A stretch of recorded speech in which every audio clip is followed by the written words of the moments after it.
Hey, future nurses, it's Nurse Mike here from SimpleNursing.com. This is your exclusive sneak peek at our NCLEX Review lecture series, our most popular feature and the secret sauce to passing your NCLEX. We'll show you just the stuff you need without the fluff, with over 26 hours of focused learning. Also, top test-taking strategies and the questions you see most on the exam. Let's dive into this first lesson and show you what NCLEX prep should really look like. Oh, and don't forget to grab your free adaptable NCLEX study plan in the link below. All right, let's get into it.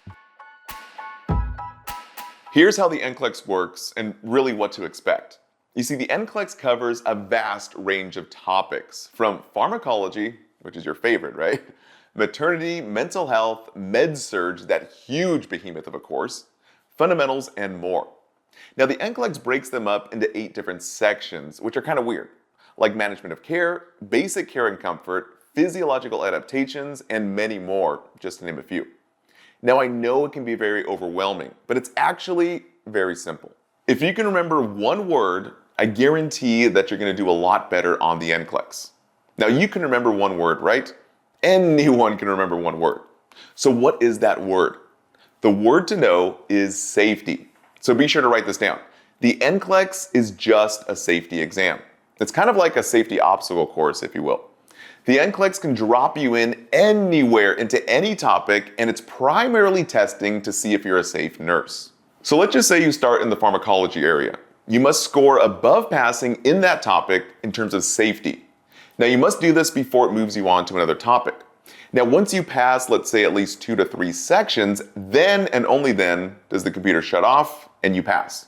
Now, remember, no 2 NCLEXs are the same. You and your friend can literally go and take the NCLEX tomorrow. You can get 0 mental health questions or really get no pediatric questions, while your friend's entire NCLEX may start with mental health and end with pediatrics. So I remember when I took the NCLEX, I started with maternity, which was my weakest topic at the time.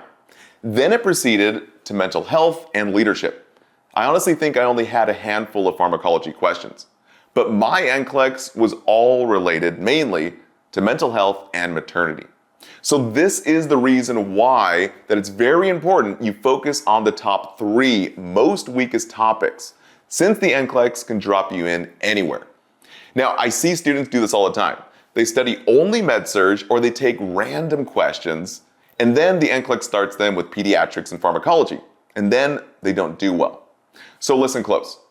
Not passing the NCLEX doesn't mean that you're dumb or incompetent. It simply means that you didn't study the right topics for the right amount of time, which we're going to break down in the next video. Now, lastly, if the exam keeps going after the minimum number of questions, it's not always a bad thing. It could mean 2 things.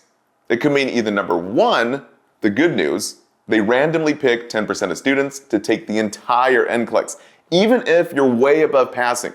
Now, they do this for quality control. Or the bad news is that you're borderline passing or underpassing, which means that you still need to prove yourself in terms of safety. So remember that one word, safety. The NCLEX is just a safety exam. If you're a safe nurse, you will pass the NCLEX. If you're not safe, you're not going to pass the NCLEX.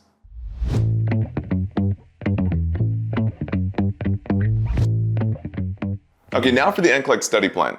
Always give yourself about 4 to 6 weeks to prepare for boards. Now this is once you get your ATT number and start scheduling the exam. Now, how do you know if you're ready, and how do you know how to set up your study plan? Well, that's pretty simple. It's all about hitting your key numbers. So be sure to write this down.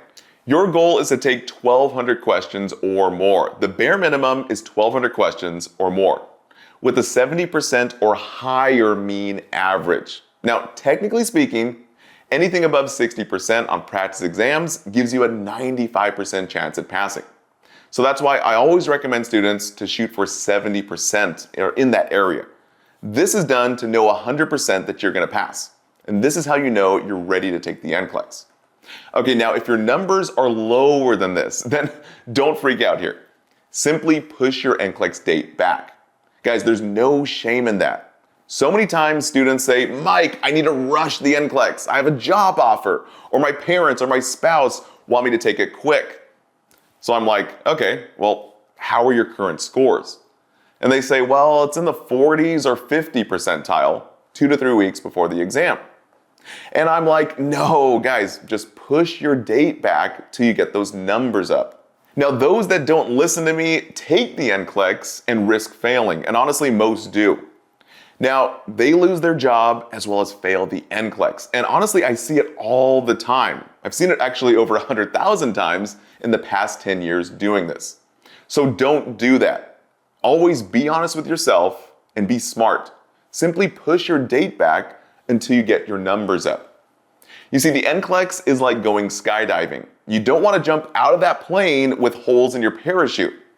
So in the same way, don't jump to take boards with holes in your knowledge. If you're not ready, then just don't take it. Guys, don't rush it. Make sure to patch up the holes and get those scores up. Or you risk failing, which I can almost guarantee that will happen. Now, I see students who listen to me, put the plan in place, and execute it. And guess what? They have all passed. Now, students that didn't listen to me, they don't hit their key numbers and take it anyways, most, if not all, have failed. I'm honestly not sure if any have ever passed. Now, I know it's very sad, but they do this to themselves. So follow my advice and hit those key numbers. Okay, now another thing here, don't wait too long to take your NCLEX. I hear students say, I'll take my boards in 3 to 4 months. Guys, don't do that unless you've been out of school for a number of years. But if you recently graduated, then take your NCLEX in about 4 to 6 weeks. Because if you don't, you're just going to procrastinate and not study, and I see that a lot. So before getting into the simple study plan, let me clarify for those students that have been out of school for that long time. Or if you're watching this and you failed the NCLEX before. Let's just say you failed the NCLEX a few times, and now what, right? Does that 4 to 6 week study plan still apply? Well, the core is still true here. Focus on your key numbers. Focus on hitting those key numbers. Your plan will be a little bit different since you're going to need more content review, which we're going to cover in the simple study plan. Now, lastly, what if you have to work? I always hear this. Students are like, Mike, I got to work 4 to 5 days per week and I need to take my NCLEX. How do I be prepared in 6 weeks? So for these students, I always tell them, you have about 2 to 3 days off, right? And you have a little bit more time before or after work to study. So if you make time, you can execute this simple study plan. Okay, now finally, drum roll please, time for the simple study plan here. So step 1 is to take the assessment exam. This is going to show you where you stand. So here's what you're going to do. Do our assessment exam. This gives you a broad range of questions on a ton of topics. And from this, you're going to focus on your top 3 weakest topics. So for most students, it's pharmacology and med-surg, which are 2 of the top biggest topics students struggle with. Maybe the same is for you, but the third topic is technically a toss-up between pediatrics, maternity, mental health, or something else. So by taking our assessment exam, it's going to help you find and locate those top 3 weakest areas to focus on. Now, step 2 is all about the study calendar. So I want you guys to print out our done-for-you study calendar where you're only taking about 4 to 6 weeks of actual study time. Now, the job is on you here. You must commit to it. Remember, this time is for you and no one else. So focus on you time here. If you do, you're going to pass the first time. So take it seriously.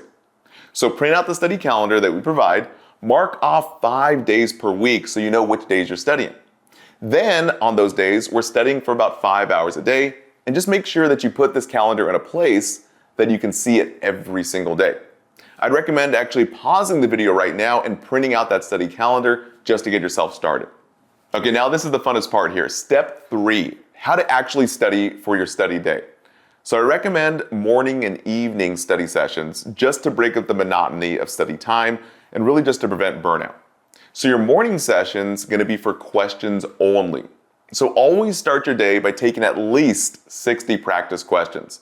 I recommend taking no more than 100. So 60 is right around the sweet spot. Now there's 2 key points here on how to take questions, which no one taught me in nursing school, and I wish they did. So first, take 20 questions at a time, just straight through. So 20 questions in 20 minutes. Don't even look at the rationales until after those 20 questions. So many times I see students go take a question, look at the rationale. Take a question, look at the rationale, right? That's what we all do. Now the goal here is to get up to 60 questions in 60 minutes. And always the question's why? Well, think about it for a second here. You perform the way that you practice. On the NCLEX, you don't see rationales after each question, right? So you don't want to train your brain to anticipate a short little break after each question on the NCLEX. This will eventually lead to brain fatigue during the NCLEX and also lead to poor performance. I see students do this all the time. So just remember, 20 questions straight through. We're trying to get to 60 questions in 60 minutes straight through. Now, after you take those questions, then you study the rationale for the ones that you got wrong. And also write down the list of topics that you got wrong. So you'll have a list of topics that you're going to need during the evening session for content review. All right, for example, let's say you're taking a pharmacology quiz for the day, and you did really good on blood thinners, but you did really bad on antibiotics. So what you're going to do is you're simply going to write down all the antibiotic drugs that you missed so you can focus on that in your evening session where you're going to be doing content review. So you're going to have a list of topics now that you're going to review from the morning session. So simply with that list of topics, simply watch the SimpleNursing videos from our library. And guys, we have a robust library of 1,500 videos to choose from. And here's a big hint here. 80% of these videos are not on YouTube. And also you can utilize our study guides to review on the go, really wherever you are. So remember, this review time helps you to refresh on the content that you missed. Now, another big key point. I always love this one. Always use one notebook. So I recommend to take notes, like little brief, small notes on the videos or study guides that you use to refresh with those key points and NCLEX tips that we state in the video. Now, I don't recommend using a bunch of flashcards or too many resources, since most students get overwhelmed. Now, the really cool part about this one notebook is that when things start getting tough and start accelerating throughout the weeks, you can review those key points on the go and even brush up on old content easily, especially when information starts piling up. So let's just say you're 3 weeks into your studying and now you feel like you've lost information from the beginning of your studying. You have that one notebook, so you can review those key points that you need to reinforce every single time. Now here's the best part. You get some freedom. Simply take this one notebook and go to the park with the kids, right? Or go to the beach with your friends, go for a walk, go to the gym. This one notebook helps you study on the go. And you can always change the scenery, which makes studying fun again.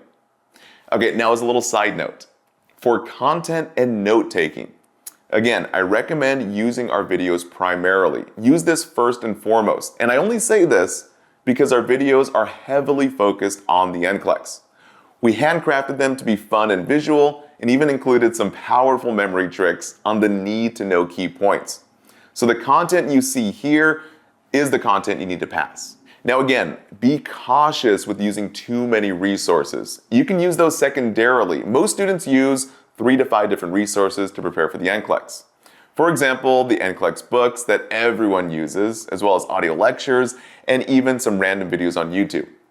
You see, NCLEX resources have some major gaps, and trust me, I've seen all of them throughout all my years doing this. So I'm just giving you a heads up. We put the best of the best content in one place for you, so you don't have to hunt around for additional resources.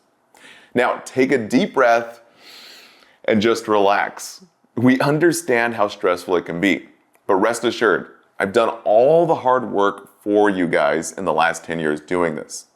So after doing this over and over for over a decade, my main goal and vision was to create a rescue resource that has everything you need all in one place. Okay, now for students who've been out of school for over 2 years. You're probably watching this and like, Mike, I've been out of school for like 3 years or 4 years. I've even seen students out of school for 9 years or more.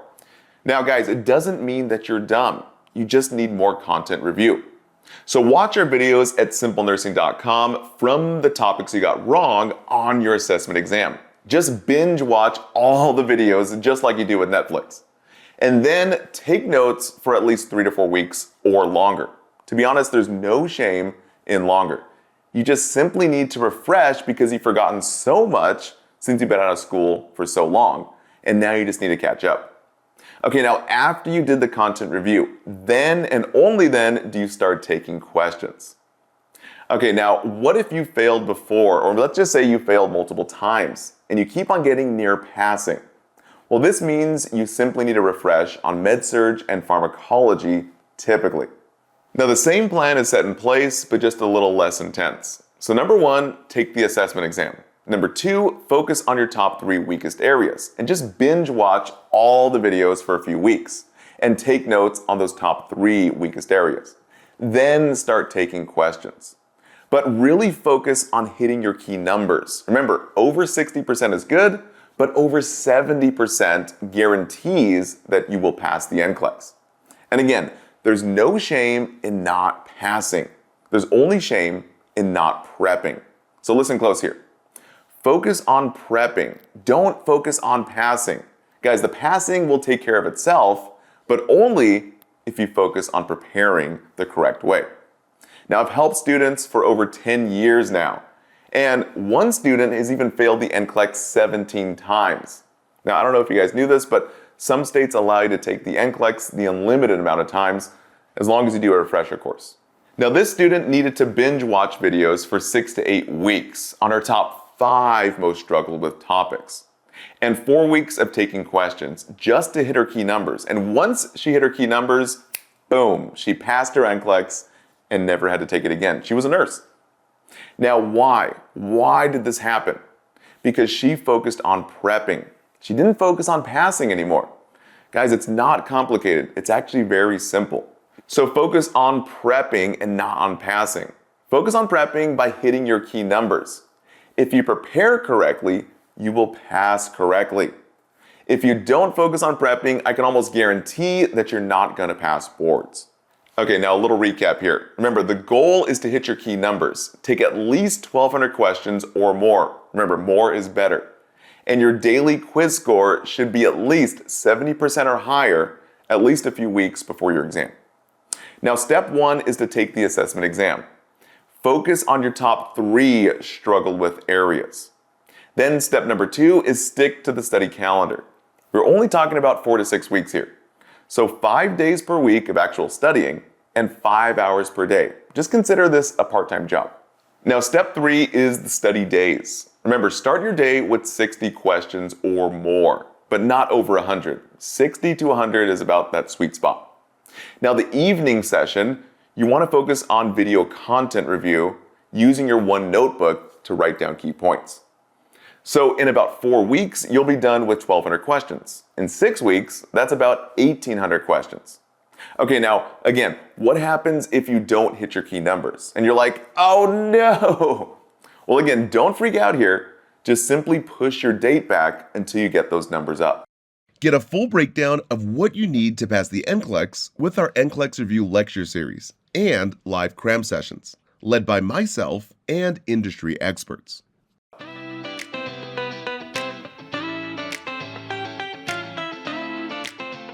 Now let's talk about NCLEX mindset during the exam. So we have 5 rules here. If you guys can remember 5 rules, I can guarantee you, you're gonna have a better mindset during the exam.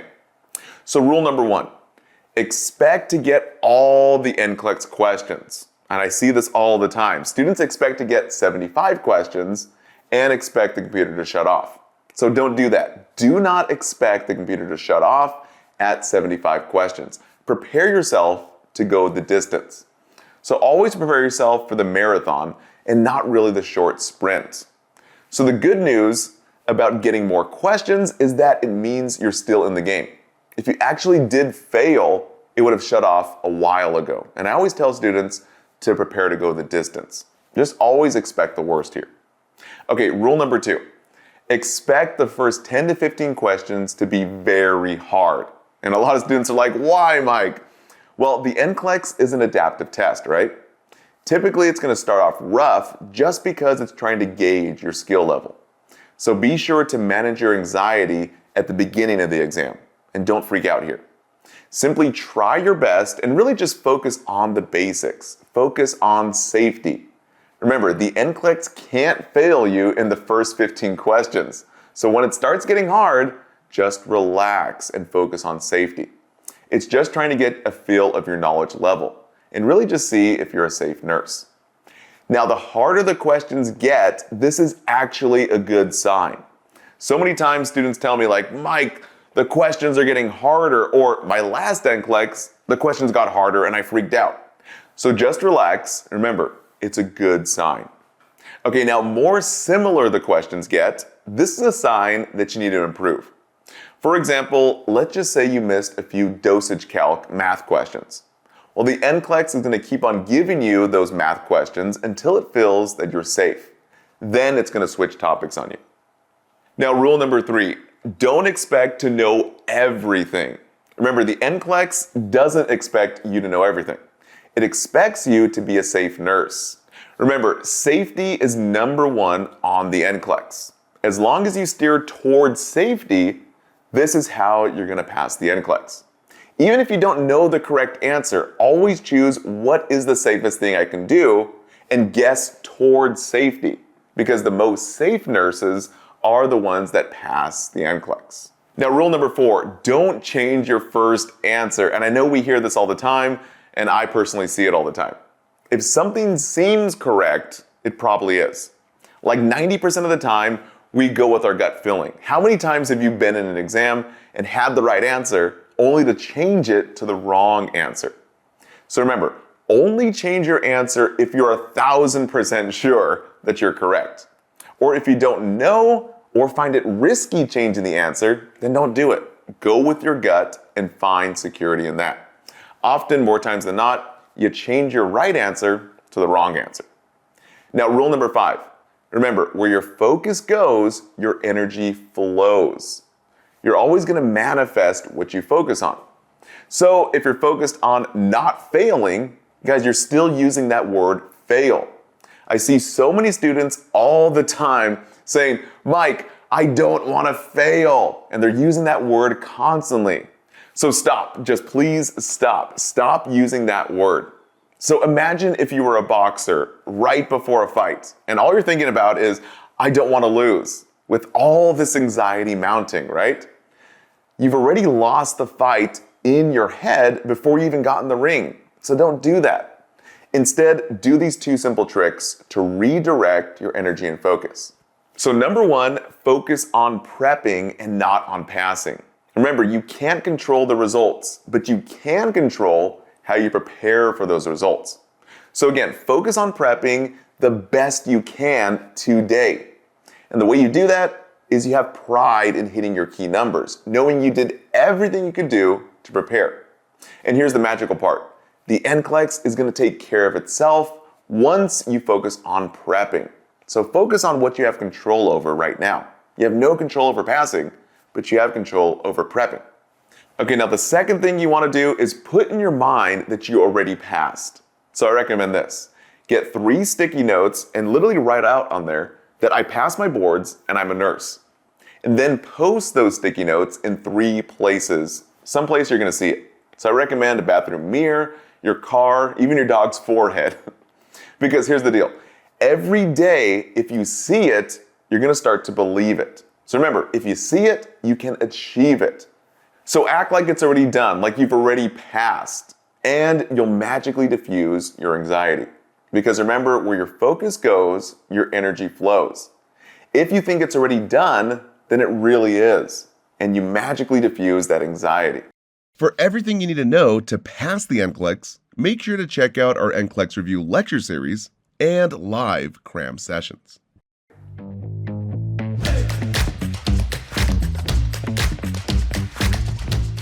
Okay, how do you know if you're ready to take the NCLEX? I always get this question. People are like, Mike, how do I know if I'm ready with all this anxiety mounting, right? They usually say, Mike, I have a job offer. I need to take my NCLEX by a certain date, but I'm not ready. Should I just take it anyways, or should I push my date back? So much anxiety is just built in. But again, let's just go back to the basics. Are you focused on passing, or are you focused on prepping? If you're focused on prepping, then you know you have to hit your key numbers. And remember, the goal here is to hit 1,200 questions with 70% or higher. Technically, 60% or higher is a 95% chance at passing. But I always recommend 70% to give yourself a 100% chance of passing here. Now, if you're not over those key numbers or those benchmarks, that 70% average on your practice exams, or let's just say you took about 800 to 900 questions and not the full 1,200 or more, then guys, I'd recommend just pushing your date back. There's no shame in moving your exam date, and I say this over and over again. Trust me, don't negotiate with yourself. I hear it time and time again, but Mike, I have the job offer. I start the week after my exam date. I need a pass. Hurry, hurry, hurry. Listen, I understand you have a lot of pressure, but you need to hit your goal numbers to be ready. You need to patch up those holes in your parachute before jumping, just to ensure that you're going to pass the first time. Guys, it doesn't do anyone any good to rush your exam date just to fail. If you fail, then I can guarantee you you're not going to have a job. And I can also guarantee you that you're going to pay more fees with your second attempt. Now, as mentioned before, I love using the analogy of skydiving. Taking the NCLEX is like jumping out of a plane. You need to make sure that the parachute works and you have no holes in it. In the same way, you need to make sure that your knowledge gaps are filled before you jump. If you're not hitting your goal numbers of 1,200 questions or more, or 70% or higher, then you still have holes in your knowledge and you just need more time. So simply push your date back. Trust me, I've helped over hundreds of thousands of students in the last 10 years, and that is my single most best recommendation.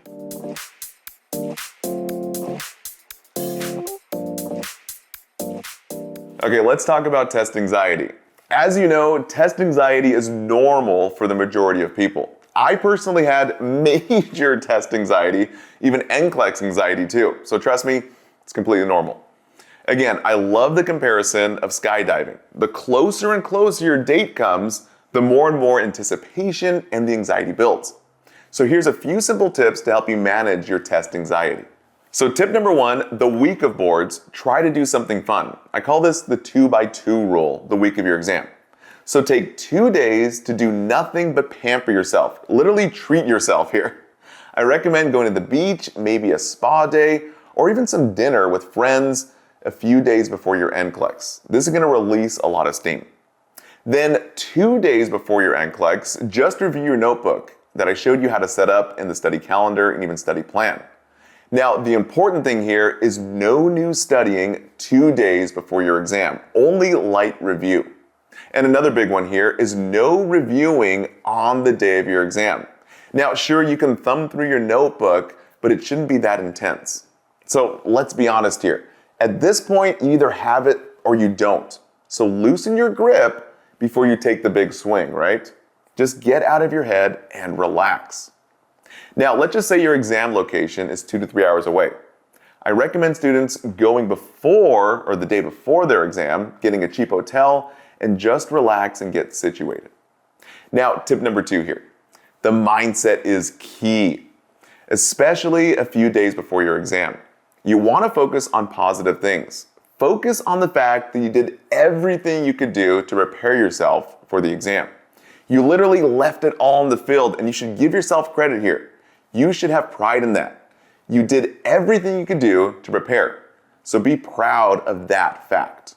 I mean, listen here, win or lose, the results are going to take care of itself. Don't add any more pressure on yourself by saying, I need to pass, I need to pass. Guys, you've already passed in your mind. Plus, you're focused on prepping, you're not focused on passing. So don't get inside your own head and just let that go. Now, know that you can be proud of yourself for preparing so hard. You literally left it all on the field, and you should have great pride in that. Now, lastly, tip number 3 here. If your test anxiety is really bad, like really bad here, even with practice questions, then I recommend playing loud rock music during those practice questions or going somewhere with a lot of noise when you take those practice questions. It's kind of like weightlifting for your concentration. Since it'll be harder to focus during practice, so during the test center, it's going to be a lot more quiet with less pressure and easier to focus. So again, try to take 20 questions in 20 minutes. And again, if you can do that for your test anxiety, just bump it up to 30 questions in 30 minutes all the way up to 60 questions in 60 minutes. The more questions you take, the more comfortable you're going to feel during the exam, especially when you put yourself on designated time restraints.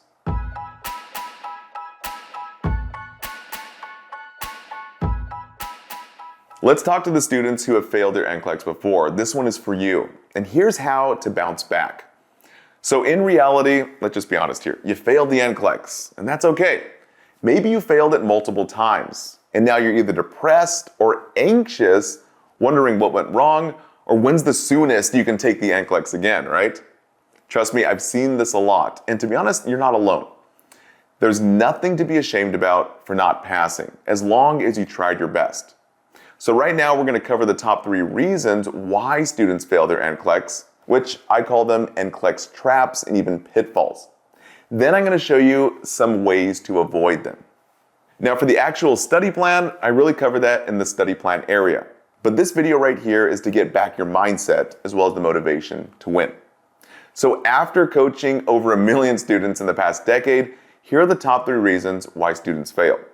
So either number 1, you rushed it because of a job offer, and you failed it the first time and then rushed it again the second time without preparing properly because you focused on passing and you didn't focus on prepping. Now number 2, you did not prepare correctly. Either you used too many resources and didn't track your scores, and trust me, I see students using all the resources that they can get their hands on without tracking their scores. And this ends on a lot of confusion, and now you don't really know where you stand. It's like using a shotgun blast approach rather than a very specific laser-guided beam or sniper approach. Now, using a lot of resources isn't bad, but only if you use them correctly, because if you don't, then it becomes bad. So you need to have a systematic way to track your progress, like I laid out in our step-by-step study formula here, which I cover in our previous videos. Now, the third reason students fail the NCLEX is because of lopsided studying. You probably prepared really hard in a few different areas, and the NCLEX started you in an area that you really didn't prepare for, and that's why you failed. All right, now let's talk about the negative mindset about failure. So let's just be honest here. You failed, you're probably depressed, you're probably in a dark place, and now your friends and family are asking you and shaming you, and now you're thinking, will I ever pass the NCLEX? Will I ever even be a nurse? You, my friend, are in what's called a negative death spiral. Now, trust me, it's a horrible place to be in. This negative spiral or negative loop, you don't really focus on prepping. You rather focus on anxiety and negativity, which won't really help you pass. So what's the cure? I have a few tips and tricks that I've personally used with myself and later with many students in this negative loop here. So number 1 is focus on prepping and not on passing. Now you've heard me say it before, but just listen close here. The problem isn't really passing. The problem is not properly preparing. Listen, you only need to take the NCLEX once, just one time in your life. After you pass the NCLEX, you never have to take it again. So if you focus on preparing the proper way, then you will pass the NCLEX and never have to take it again. Because here's the key. Where your focus goes, your energy flows. So focus on solutions and not on problems. So let me say it again here. Be solution focused and not problem focused. If you're problem focused, you will not pass the NCLEX. By focusing on your own anxieties or even focusing on the pressure that your family, friends, or even job offer is just forcing on you, this is only going to add more anxiety and pressure.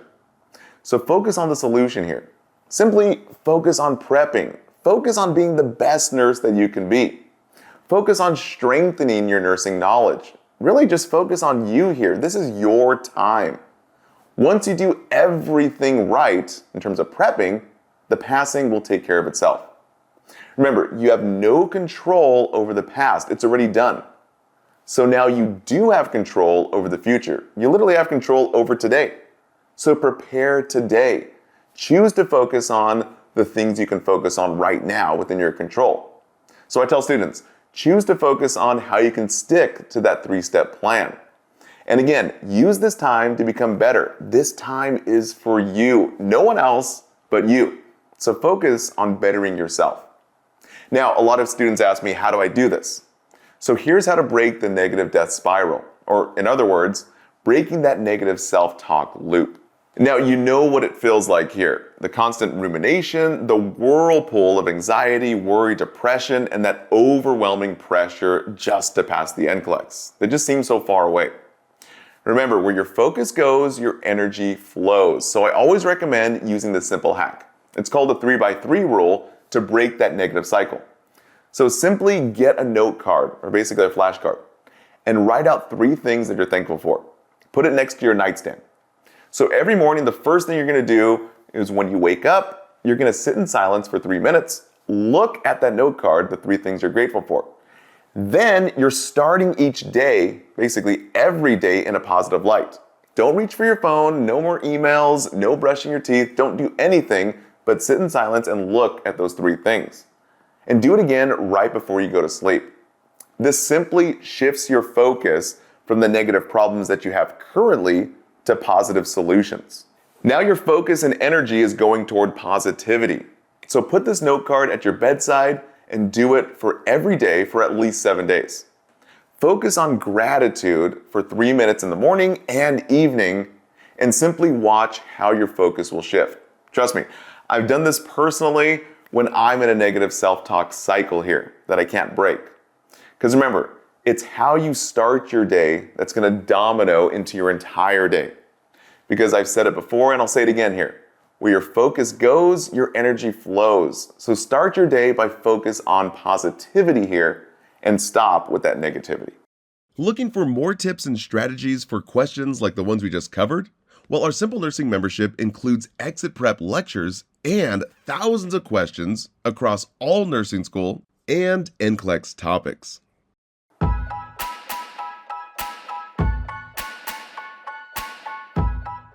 Let's talk about how to delete brain fog and gain mental clarity. Now, this is my personal routine that's helped me get into script writing. So the number 1 tip is sleep. Studies show that a lack of sleep for more than a few days can cause signs and symptoms of mental illness. So Dr. Oz always recommends going to bed at least at 9 p.m. the day before exams, or really big exams and even big study days. Since every hour before 9 p.m. counts as double in terms of quality REM sleep, that deep, deep sleep. Now, if you're a night owl like me and think 9 p.m. is like grandma mode, guys, trust me, it works like a charm. It might take a few weeks before you get the hang of it, but I personally do this the week before big work days. Now, tip number 2 is ketosis for mental clarity and high energy. This by far is the most powerful trick that I use. It basically is a keto diet. So high protein and low carbs and even sugars. Simply avoid sugary snacks and carbs like breads, potatoes, even pastas and rice for 3 to 5 days to push your body into ketosis. Now, once you're there, your body will burn fat for fuel instead of burning sugar. Now, here's the best part here. You're going to find your body naturally waking up in the morning with high energy. So when I'm in ketosis, I naturally wake up at 4:30 and 5 a.m. ready to go, not even with an alarm. And trust me, I'm not even a morning person. It's kind of like your body naturally resets itself to being a kid again. You'll have energy for days and mental clarity to match it. Now, tip number 3 is to lube up your brain with natural oils and supplements. It's kind of like lubing up a squeaky door or even a car engine. So my favorite oil in the morning is MCT oil. It lubes up your brain, sort of like lubing up that car engine. Everything's just firing fast. Now, I personally do 1 tablespoon in my coffee or tea in the morning. So remember, do 1 tablespoon here. Now, the second thing is 1 teaspoon of lion's mane. Lion's mane helps energize the brain without artificial stimulants or even chemicals, so you don't crash in the afternoon. Lastly, tip number 4 is probiotics. So you guys have heard this before, but they say that your gut is your second brain. 80% of your body's serotonin, the happy chemical, resides inside the gut, and also the majority of your immune system too. Hence the term, I have a gut feeling about something. So write this down here. I personally recommend drinking about 8 ounces of kombucha in the morning before breakfast and a probiotic pill at night.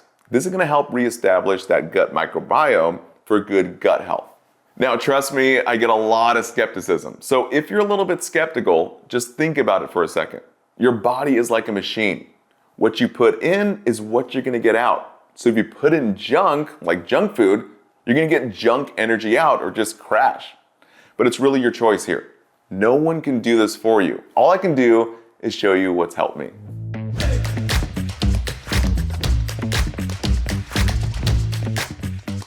Okay, now let's talk about mastering select all that apply questions. So as you guys know, SATA questions are the worst. Literally one letter away from Satan. Now these are so hard. It's not just memorizing a big list. So remember, lists are bad. We don't like to tell you guys to memorize lists. So let's talk about a few simple rules. So rule number 1 is just ask yourself about safety principles. Simply ask, what kills this patient first? Or what harms first? Select all that apply questions just want to see if you know the principle of safety, and that's it. Now rule number 2 is find the key words. So circle the key problem and really what the question's asking. Then before looking at the options, think about 2 to 3 things that are going to kill or harm the client first. Now, when you get a select all that apply question, or really any question for that matter, you just need to find the key problem inside the question. So, for example, any disease or any medication or any procedure, and then you identify that key problem and see what the question is asking. After that, then just think about 2 to 3 things that are going to kill or harm the client first. Now, once you think about 2 to 3 things that will kill or harm, then go back and look at the options and choose the best answers. It's honestly as simple as that. Now, yes, it's going to take some practice, but we show you how to do this in our 3-step question breakdown system in our question bank. For example, let's just say I have 4 clients with cardiac conditions. I'm focused on the principle of safety. So basically, what kills or harms first? So if I have a client recovering from an MI heart attack, I'm not focused on lists and lists of info. I'm really focused on the principle of safety here. So just think, in an MI, heart muscles die. So what are 2 to 3 things that show that the heart is dying? And is the client showing any worsening signs and symptoms for heart function, or really any new or sudden changes here that indicate a worsening critical condition? So the key words on the NCLEX that show worsening condition, be sure to write this down. New, sudden, abrupt, rapid, and even worsening. If you see those key words on the NCLEX, this is never a good thing. You either need to assess, intervene, or educate the client immediately here. For example, on the NCLEX, let's just say the word abruptly, like abruptly stopping steroids. Now this can be deadly for anyone. We need to slowly step away from steroids, like slowly landing a plane. How about rapid weight gain? The key term is rapid. And weight gain means water gain. This can be a deadly sign for a client with heart failure. What about the key term worsening? Like worsening crackles in the lungs. This can be deadly. We're talking fluid-filled lungs that are getting worse. The client can literally drown in their own fluids. What about the word sudden? Like a sudden change in respiratory sounds. Now this can be deadly as airway and breathing are number 1 here. Now rule number 3 is if in doubt, go without. Always ask if it's necessary in terms of safety. Remember, the NCLEX is just simply that safety exam. So stop talking yourself into the wrong options by stretching for options outside the area of possibility. Always ask, is this necessary for this client's problem? And what the question is asking for right now. Because it technically, most times, is not. Now, according to the last NCLEX update, they're planning to give partial credit for select all that apply questions. Now, this may change in the future, but this can be a good thing. It's actually good news. You see, in the past, select all that apply questions were either 100% right or 100% wrong. So the biggest takeaway here is don't over-select. If you don't know, just don't select it. This is where students get into that gray area with select all that apply questions and get it wrong. So you know what you're doing, just don't overthink it here. Stop talking yourself into options that don't align. I mean, how many times have you gone shopping for like one thing at Target or really shopping in general? Only to find out that you're gonna leave the store with 15 or 20 things that you didn't intend to get. This is a whole shopping cart full of stuff. It's because you got distracted and start picking things that you really didn't need or did not intentionally go in for. In the same way, just focus on the key problem first. Focus on what the question's asking you. Then think 2 to 3 things about that key topic that align with safety. And then look at the options as a guiding light with those 2 to 3 things. So stop talking yourself into everything and anything. Now, rule number 4 is crucial. Always reread what the question's asking every time you choose an answer option here. So let's do an example question on the NCLEX. For example here, which adverse effects should the nurse monitor for in a client taking aspirin every 6 hours to treat cluster headaches? Select all that apply. Okay, so what's the key problem here? Well, it's taking aspirin for headaches, right? What's the question really asking? Well, the question's asking for adverse effects. Adverse effects of what? Well, duh, it's aspirin. So before looking at the options, write down 2 to 3 things you know about aspirin adverse effects, always related to safety. Simply ask what kills or harms this client first. Well, what is aspirin? Aspirin is an antiplatelet, right? So with aspirin, this lowers the platelets. Huge bleed risk. We're talking about bruising, GI bleeds, decreased platelets, and even a big risk for toxicity here in terms of ringing of the ears, that tinnitus. Okay, now let's look at the options here. Option 1, the presence of dark melena in the stool. This is correct. Remember, the big safety risk is for bleeding. So really any dark stool can indicate bleeding in the GI. Well, taking iron can also indicate dark stool as well. But always reread what the question's asking. It's asking for adverse effects of aspirin. So we have to think bleeding and toxicity here. Now, option number 2, decreased heart rate. Now you have to ask yourself, is this a bleed risk? Think about it here. Does aspirin work on the heart? Well, what if I stretch and maybe, no, just stop. It could thin the blood, maybe too much, and the heart rate could drop. No. Stop overstretching for options here. See what you're doing here? You're making assumptions on things that maybe or might be. So stop stretching for options. What was the 2 to 3 things you thought about aspirin at the beginning? If they don't align, then stop the overthinking here. So always remember, when in doubt, read what the question's asking. It's asking about adverse effects of aspirin, like bleeding and toxicity. So no decreased heart rate. If the client really was bleeding, it would be an increased heart rate. Now, option 3, increased bruising noted on the extremities. So think bleed risk. So in this case, this would be correct. Bruising can indicate bleeding from those antiplatelets, that decreased clotting, right? So again, read what is the question asking. Asking for adverse effects of aspirin, bleeding and toxicity. So bruising would be bleeding. Now option 4, increased blood pressure. Is bleeding or toxicity a big risk with increased blood pressure? Well, you have to think, no. So it'd be incorrect. Is blood pressure affected by aspirin? Nope. Okay, so skip it.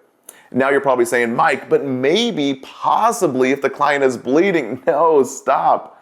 We would not have an increased blood pressure here. We could have a decreased blood pressure, but just stop stretching for options. Always reread what the question's asking. It's asking for bleeding or toxicity related to those adverse effects of aspirin here.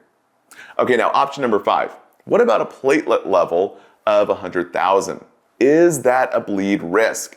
Yes, this is correct. Huge safety issue here because aspirin lowers the platelets here. Anything less than 150,000 is bad. So that's why we say less than 150 can be very risky. The clients can bleed out and die here. So you see how this works here? Trust me, it's going to take a little bit of practice, but select all that apply questions should not scare you. Just simply use the principles we're showing you, and you're going to pass the NCLEX with flying colors. So a little recap here for the rules. Number one, always focus on safety. Ask what kills or harms the client first. Because as you know, the NCLEX is just a safety exam. Now, rule number two is circle the key problem and what the question is asking for. Then, before looking at the options, think about 2 to 3 things you know that are related to that key problem and really what the question's asking. Now, rule number 3, if in doubt, just go without. Ask if it's absolutely necessary. And honestly, if you don't know, then just don't pick it. Simply skip that option. Now, rule number 4, which comes in clutch if you're between a few options. Always reread what the question's asking. Do it multiple times, again and again, for every option until you feel confident.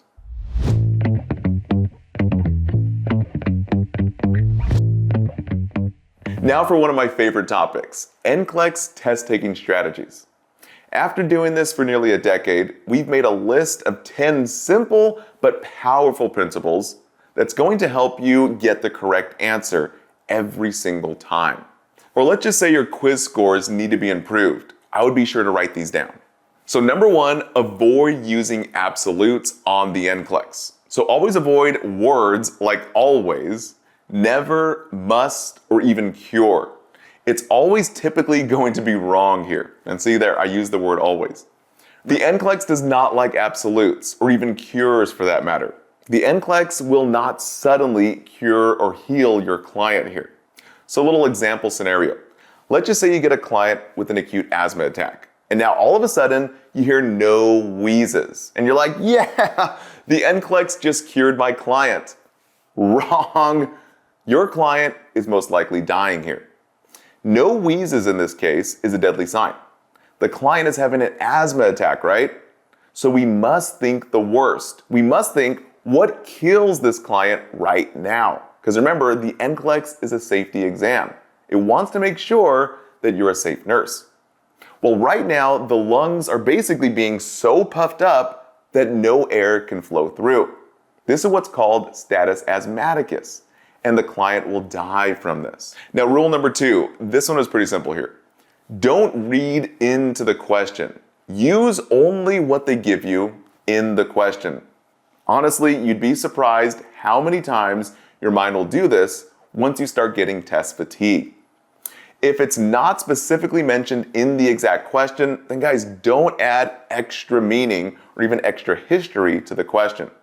Stop making up a big, huge backstory in your mind to validate the wrong choice. Trust me, I see this a lot, especially when your brain starts getting fatigued. Now, rule number 3, always least invasive first to most invasive procedures last. For example, let's just say you have the option between restraints or therapeutic communication. Well, which one are you going to use first? Always use communication first. Restraints are never a good thing on the NCLEX. Way too invasive here. All right, rule number 4 is assessment comes first, and nursing interventions or even treatments come second. Now we call this assess unless in distress. Only if the question gave you all the assessment data first, and now an action is required for your first or best action. Rule number 5 is very similar. Always assess the client first before assessing machines or even equipment. Remember, the NCLEX is simply a safety exam. So assess the patient first. For example, auscultate fetal heart rate before checking the monitor. Now, rule number 6. An answer that delays care or even treatment is usually wrong. Remember, assess unless in distress. Then an action is needed. Now, rule number 7. If 2 answer choices are exact opposites, then one is probably the answer. For example, let's just say we get a few options and we're narrowing it down to 2. Bradycardia and tachycardia. Those 2 are opposites. So 1 is probably the answer here. Now option number 8. If two options are very similar or saying the same thing, then none are correct. For example, let's just say the client with increased vomiting and hyperemesis. They're both basically saying the same thing, so they're probably both incorrect. Now rule number 9 is very critical here. Remember, if one part of the answer option is wrong, well then the whole answer option is wrong. There's no picking apart options here. So for example, let's just say we're going to find the best food choice. And one option has grilled chicken with deep fried potatoes. And now you're thinking, Mike, grilled chicken is a great option. It's actually one of the best options on the NCLEX, to be honest. And I'm like, okay, yes, but it comes with deep fried greasy potatoes. So it must be wrong. Because remember, if one part of the answer option is wrong, the entire answer option is wrong. Now the last rule here is therapeutic communication, rule number 10. This one always confused me during nursing school and even on the NCLEX. They really want to see you do two things with therapeutic communication. So number 1, you have to assess the client's feelings. We do this by asking open-ended questions. These are basically questions that are not yes or no responses. So allowing open-ended questions allows the client to talk and even express feelings, providing assessment here. Now, number 2 is we provide factual information. Simply just state the facts and then shut up. Like seriously though, just be quiet. No asking why, no saying, oh, like I understand, no offering your own advice or even your own experience, and no saying it's gonna be okay. This provides false reassurance. So again, remember, simply assess feelings and state the facts, and then be quiet. You're gonna get a lot more questions right.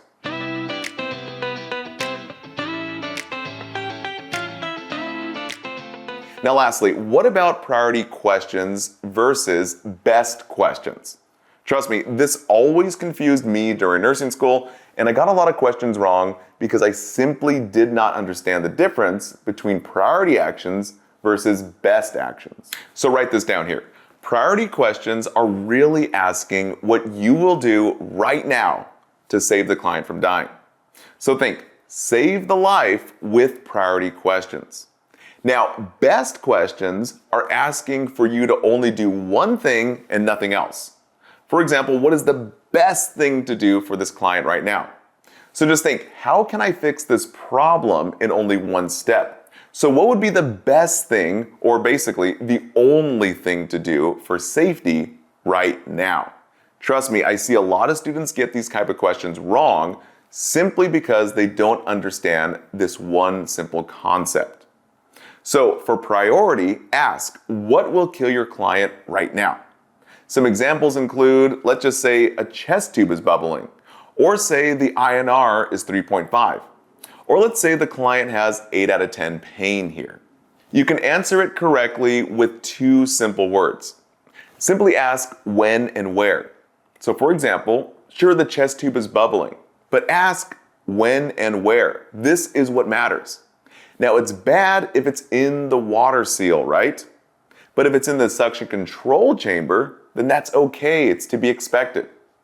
Okay, another example is the INR of 3.5. We have a huge bleed risk, right? But simply ask when and where. It's actually therapeutic range for a client with mechanical valve replacement, which we cover in the lab section. Okay, now what about the client that has 8 out of 10 pain? Again, simply ask when and where. Is that chest pain substernal?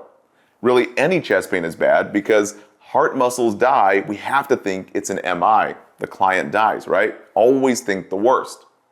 What about a client with a broken bone or even a burn? Well, is this pain to be expected and normal? Yes, this is expected and normal pain. Is the client going to die or even lose a limb here? Well, it's always about when and where. So what if the client had a leg cast that was applied, and now the client has worsening, unrelieved pain even after receiving pain medication? Then you must think compartmental syndrome. This client can lose the limb, so it's a big safety risk here. So again, when in doubt, always think when and where for priority-based questions. Thanks for watching. Did you know you can unlock beautifully handcrafted study guides packed with key points and memory tricks from all our videos?